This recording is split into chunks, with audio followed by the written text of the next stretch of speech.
Hi there, Terence. But you talked about the we had Paula there before we got fired on and then we always on today. So very fast because we can see the one because they did you today and we had we probably to do what we did today and we get do today because the fire at Food Network. And we couldn't do what see the what we can do. We can see this taking today. Excuse me, I'm sorry, I'm working straight to the table. And we give you this is a part right there, but we give me this is the event where we this is two Oppo Wavy. And Oppo. I would know we know that we got maybe to see the power about made our chapter on today. So if we go to the news today, we got fired today. I'm gonna go to see today, but today so I'm gonna go to see my mom's house always on Wednesday because I was going to see my mom held it on my birthday, and Thursday we had on 4th of July party, but and we were going on. I'm gonna be deal tell deal. I mean, talked about Paula Deen, but we can we gonna go meet meet at my mom's house at 4th of July party. You go get coach today. We got that to 2 weeks for today. Probably coach today. So we get you do the coach for 2 weeks on Thursday at 4 June 4th July 4 July and 30.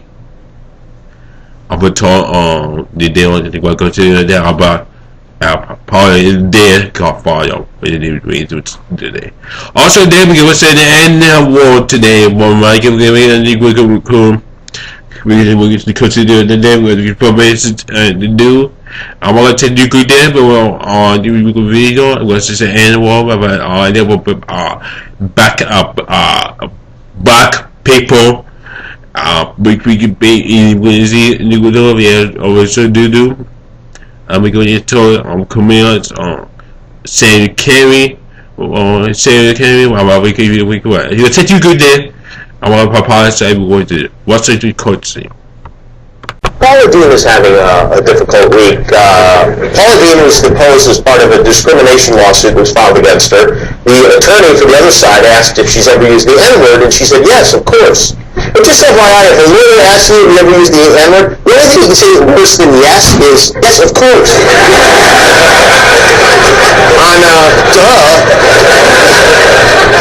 On Friday, the Food Network announced that they would not renew Paula's contract, and today, Smithfield, a company for whom she endorsed pork products, also severed ties with Deen. Even the other white meat is turning on her. That's big. Pork severing ties with Paula Deen is like spinach cutting ties with Popeye. It's a major rip. She was supposed to appear on the Today Show on Friday, but backed out. And instead, she posted 3 very awkward apology videos online. The first one was so awkward and so heavily edited, they wound up pulling it down. A lot of people downloaded and reposted it, though. And here's Paula Deen attempting to apologize for really not helping her case at all. I want to apologize to everybody for the wrong that I've done. I want to learn and grow from this. Inappropriate, hurtful language is totally unacceptable.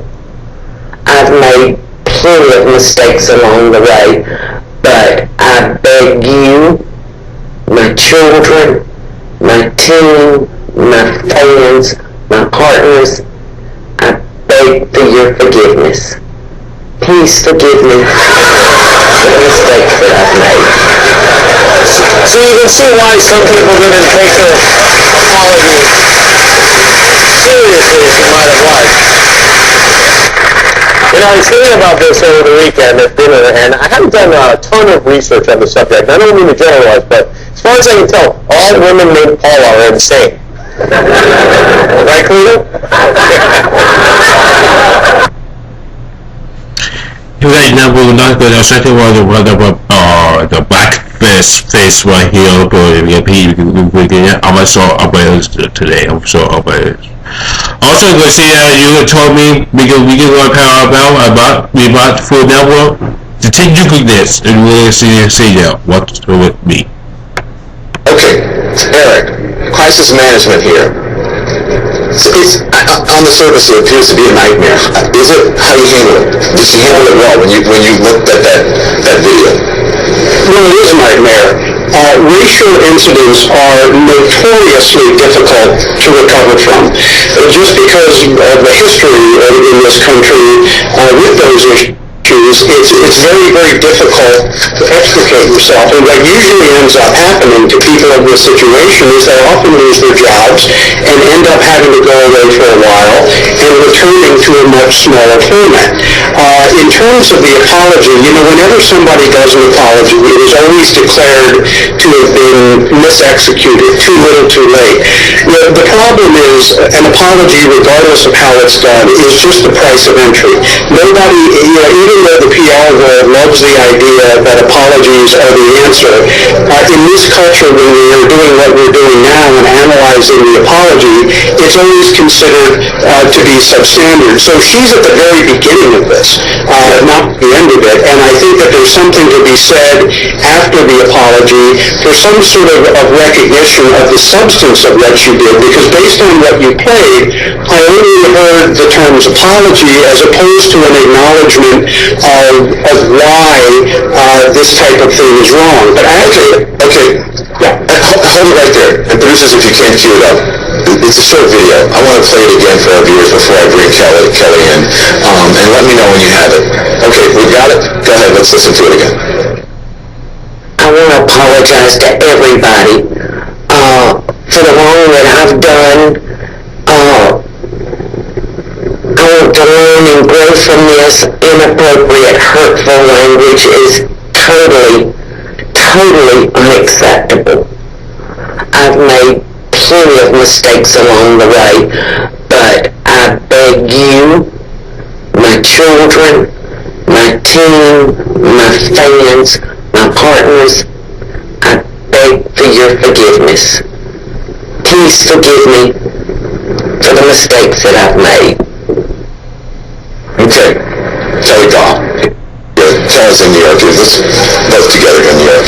Kelly, nobody's perfect, right? Not that I'm saying that, I'm making excuses for Paula Deen, but she did say, she's apologized. What do you make of her apology? Well, look, I think that obviously using the N-word is problematic, and I'm an African-American who feels strongly that it's problematic if regardless of race. And, I'm sorry, I'm a little distracted. No. So, I think it's problematic regardless of who uses it, but I would be candid that as a white woman of a certain age from the South, it's not entirely surprising that she used the word. And for me, this is sort of reminiscent of the Mark Furman disaster from the O.J. Simpson trial, which is the fact that he used the N-word is actually far less problematic than lying about it.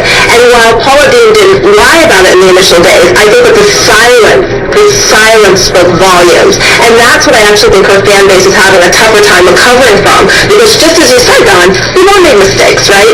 But it's how you handle it afterward. And I think that there's a little bit of questions in terms of the authenticity of the apology, that the first reaction was to kind of go to a team of people, hide out for a few days, cancel interviews, and then when it starts turning her bottom line, come out a couple days later and say, I'm really sorry for what had happened, which is a little bit of what this sounds like, which to me is Chris Brown territory for my lawyers don't want me to really say what I did. But how are we supposed to accept a genuine apology for being genuinely sorry if the person can't even articulate what they did and why what they did was wrong? And it took them several days to even say, I'm sorry for, quote, what happened. Okay, here's the thing. Have you seen that? There's a Time Magazine article here that I read, and I want to read a quote from it, Kelly. It says, Dean made a pile of money off a certain idea of school Southern culture. In return, she had an obligation to that culture, an obligation not to embody its worst, most shameful history and attitudes. Instead, in one swoop, failure or not, she single-handedly affirmed people's worst suspicions of people who talk and eat like her, along with glibly insulting minorities. She slowed many of the very fans who made her successful. She made it that much harder to say that Confederate bean soup is just a recipe. There's a lot in that quote. Well, and that's the one thing I kind of wanted to, I agree with everything that Eric said, because he's a genius in terms of crisis management, but I do think that there's a distinction to be made in terms of when apologies work and when they don't, and it depends on the audience. Let's be really candid. There are certain, people like Rush Limbaugh had made a comment like this, where an apology would be enough, right? Because his fan base is not going to be as outraged about this type of language. He's someone who uses racial innuendo to fuel his fan base and fire up his fan base. But when your fan base is middle Americans who like to think of themselves as good people, and we live in a country where today using the N-word does not denote any longer that you're a good person, that's problematic. There's a lot to discuss with this, and we will be... Okay, we are time now. We're going to do message of our cartoon network to tomorrow about Paula Deen. We're going to send anyone today. So I'm going to do it tomorrow. The time because I'm going to see it. And subscribing about Paula Deen. We're going to do it tomorrow. We're going to call for a number, giving people. Okay, what you story about, we go up high, then we will call for a number tomorrow. Alright. That time for today's show, Terence, I will see you tomorrow. I will call for a number. I'm going to take it out. Bye.